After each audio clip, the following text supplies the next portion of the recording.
দুধ কলা ভাত সারাত সারাত। যদি কেউ আমাকে প্রশ্ন করে যে তোমার প্রিয় খাবার কি, তাহলে আমি বলবো আমার প্রিয় খাবার দুধ কলা ভাত। আসসালামু আলাইকুম। আমার প্রিয় আপু ভাইয়ারা সবাই কেমন আছেন? আশা করি আল্লাহর রহমতে ভালো আছেন, সুস্থ আছেন।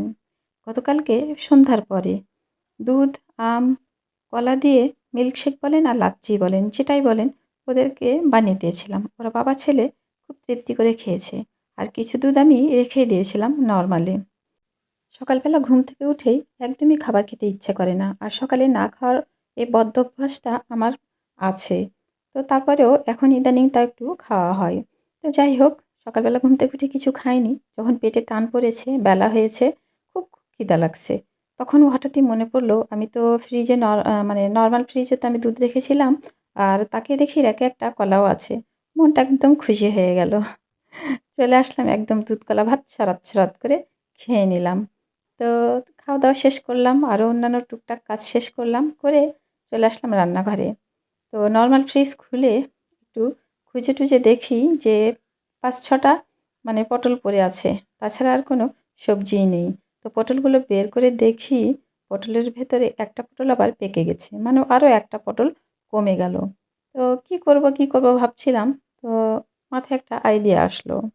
যে আমি তো মাছ রান্না করব আজকে, তো এই পটলগুলো আজকে ভাজি করব। তবে সচরাচর সবাই আমরা যেভাবে ভাজি করি সেভাবে না, একটু অন্যরকম করে আজকে পটল ভাজি করব। তাই ভেবেই পটলের ওপরের পাতলা আবরণটা আমি চেঁছে উঠিয়ে নিলাম। নিয়ে এই তো চিকন, চিকন করে কিন্তু পটলগুলো কেটে নিচ্ছি।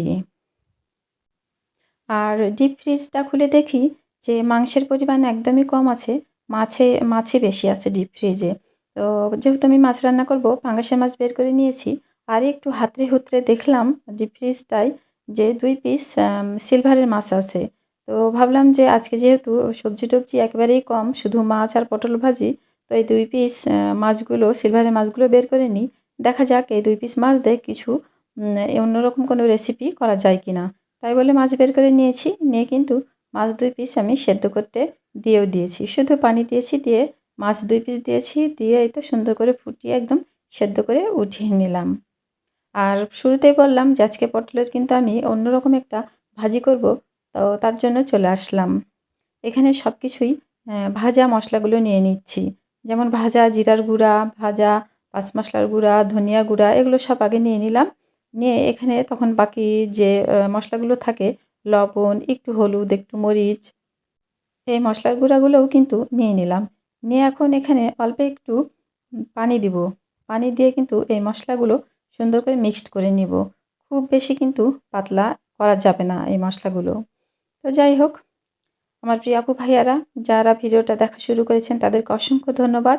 আর যদি দয়া করে লাইক দিয়ে ভিডিওটা দেখা শুরু করেন আর ফুল ওয়াচ করে দেন, তাহলে আরও অনেক বেশি ধন্যবাদ এবং ভালোবাসা। তো আমার একটু পানি কম হয়েছিল মশলাতে, তাই আরেকটু পানি দিলাম। দিয়ে মশলাটা সুন্দর করে মাখিয়ে নিলাম। নিয়ে মশলার কিছু অংশ আমি এই পটলের উপরে দিয়ে দিচ্ছি। দিয়ে পটলটা সুন্দর করে মাখিয়ে নিব। পুরো মশলাটাই কিন্তু আমি এই পটলে দিব না। অর্ধেক পরিমাণ দিয়েছি। আর বাকি মশলাগুলো কিন্তু আমি রেখে দিয়েছি। এই বাকি মশলাগুলোর ভেতরে এখন আমি একটা ডিম দিয়ে নিলাম। নিয়ে সুন্দর করে এই মশলার সাথে ডিমগুলো আমি ফেটিয়ে নিয়ে নেব। তো আমার প্রিয় আপু ভাইয়েরা, এদিকে কিন্তু আমার মাছ ভাজা হয়ে গেছে। মাছ ভেজে কিন্তু এই তো মাছ মশলা একসাথে কষাকষি করছি। যেহেতু আজকে মাছ রান্না করব। আর আমার প্রিয় আপু ভাইয়ারা, আমি পটলের আজকে কোন ধরনের ভাজি করছি সেটা দেখার জন্য প্লিজ আমার সাথেই থাকবেন। আমাকে পূর্ণদমে সাপোর্ট করবেন। আপনাদের সাপোর্ট ভালোবাসা ছাড়া আমি সামনের দিকে কোনোভাবেই আগাতে পারবো না। অনেকদিন থেকে ইউটিউবে কাজ করছি। আর ছাড়ার একদমই ইচ্ছে নাই। আমি নাছোড়বান্দা, কোনো কাজের শেষ না দেখে আমি ছাড়ি না। তো একদমই ছাড়তে ইচ্ছে করছে না। ছাড়বো না ইউটিউব আমি। কিন্তু আপনাদের ভালোবাসা সাপোর্ট না পেলে অনেক পিছিয়ে থেকে যাব। হয়তো কখনোই সামনের দিকে আগানো আমার হবে না। তো প্লিজ দয়া করে আপনারা আমাকে পূর্ণদমে সাপোর্ট করবেন। মাছ রান্না করা কিন্তু হয়ে গেছে। এখন আমি পটলগুলো অল্প একটু কড়াইয়ে তেল দিয়ে পটলগুলো কিন্তু আমি সুন্দর করে ভেজে নিব। আর এই পটলগুলো আমি অল্প আঁচে একটু ঢেকে ভেজে নিব। তো ওইদিকে পটল হতে থাক, আর এই যে এইদিকে আমি মাছ সেদ্ধ করে উঠিয়ে রেখেছিলাম। তো সেই মাছের আমি কাঁটাগুলো ছাড়িয়ে নিই। যদিও এটা সিলভার মাছ, কাঁটার পরিমাণটা একটু বেশি থাকবে। তো যতটা সম্ভব আমি কাঁটাগুলো সুন্দর করে বেছে নিচ্ছি। তো দেখি এই 2 পিস মাছ দিয়ে কী করা যায়। মোটেই 2 পিস মাছ ছিল। তো এই 2 পিস মাছ দিয়ে আমি কিছু করলে একবারেই অল্প হয়ে যাবে। মানে আজকে সব তরি-তরকারি একেবারেই অল্প, অল্প। এই তো পটল ভাজি করছি। পটল একদমই অল্প হয়ে গেছে।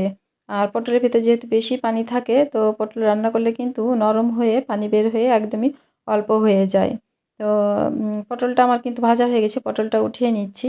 আর ওই তেলেই কিন্তু আমি দিয়ে দেবো সেই ডিমটা আমি ফেটিয়ে রেখেছিলাম, সেই ডিম দিয়ে ডিমটা আমি সুন্দর করে ভেজে নিব। আর ডিমের ভিতরে ওই মশলাগুলো দেওয়ার একটাই অর্থ যে মশলাগুলো দিলে ডিমের যে একটা আষ্টে গন্ধ থাকে, সেই গন্ধটা কিন্তু চলে যাবে।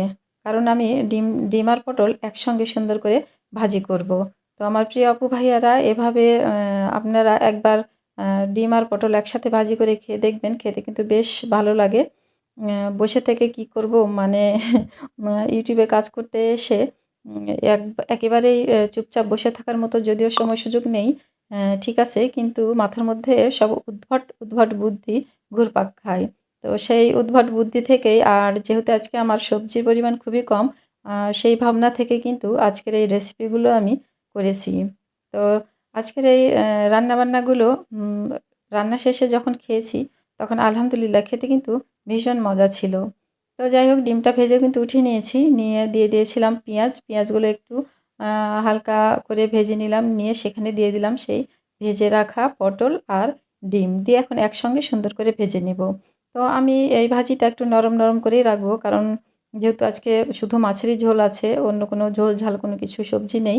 তো এটা আমি একটু নরম, নরম করে রাখলে ভাতের সঙ্গে খেতে বেশ ভালো হবে। তার জন্যই আমি ভাজিটা খুব বেশি ভাজবো না। তবে যদি কেউ চান যে এই ভাজিটা একদম লাল, লাল করে ভেজে খাবেন, তো খেতে পারেন, সমস্যা নেই। আমার কিন্তু ভাজি করা হয়ে গেছে আলহামদুলিল্লাহ। হুম, পটল আর ডিম ভাজি খুব সুন্দর হয়েছে। আর এটা একটা অন্যরকম রান্না করাও হলো। আর পটল আর ডিম একসঙ্গে দেওয়াতে আমার একটু পরিমাণে বেশিও হলো। তো ওই তো মাছ আমি বেছে পরিষ্কার করে বেছে রেখে দিয়েছি। তো হঠাৎ করে মনে হলো যে এই 2 পিস মাছ দিয়ে তো কিছু হবে না। তো দৌড়ে চলে গেলাম আবার ছাদে, যে আমার বেগুন গাছে কিন্তু 2 টাই বেগুন ছিল। আর বেগুন ছিল না। তো 2 টা বেগুন কিন্তু আমি উঠিয়ে এনেছি। এনে এই তো বেগুনগুলো চিকন, চিকন করে কেটেছি। আর সাথে দিয়ে দিয়েছি 2 টা পেঁয়াজ চিকন, চিকন করে কেটে একবারে মশলা-টশলা দিয়ে রান্না শুরু করে দিয়েছি। আজকের রান্নাবান্না একেবারেই খুবই অল্প, অল্প, কম, কম। বাজারে যেতেও ইচ্ছে করেনি।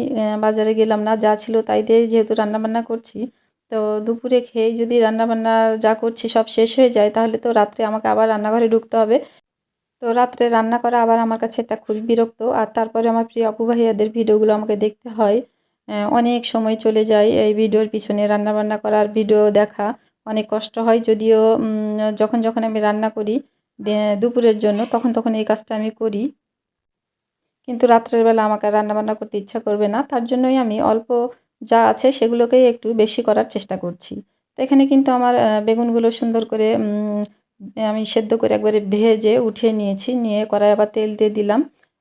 দিলাম জিরা আর দিলাম শুকনা মরিচ। আর এখন দিয়ে দিচ্ছি সেই আ সেদ্ধ করা মাছ, কাটা বেছে রেখে দিয়েছিলাম। সেই মাছগুলো দিয়ে দিলাম। দিয়ে এখন একটু হালকা করে ভেজে নিচ্ছি। আর ভেজে নিয়েই আমি এখানে দিয়ে দিব কিন্তু সেই ভেজে রাখা বেগুনগুলো একসঙ্গে। এখন মাছ আর বেগুন খুব সুন্দর করে মাখো, মাখো করে রান্না করে নিব। আমার প্রিয় আপু ভাইয়ারা, এই যে অল্প পরিমাণ তরি-তরকারিকে বেশি করার আইডিয়াটা আপনাদের কেমন লাগলো অবশ্যই আমাকে কমেন্টস করে জানাতে ভুলবেন না। আর খেতে কিন্তু সবগুলোই ভীষণ ভালো হয়েছিল আলহামদুলিল্লাহ। আমার এই আইডিয়াটা যদি আপনাদের ভালো লাগে, তাহলে অবশ্যই আপনারা একবার বাড়িতে ট্রাই করতে পারেন। সবাই ভালো থাকবেন, সুস্থ থাকবেন। আল্লাহ হাফেজ।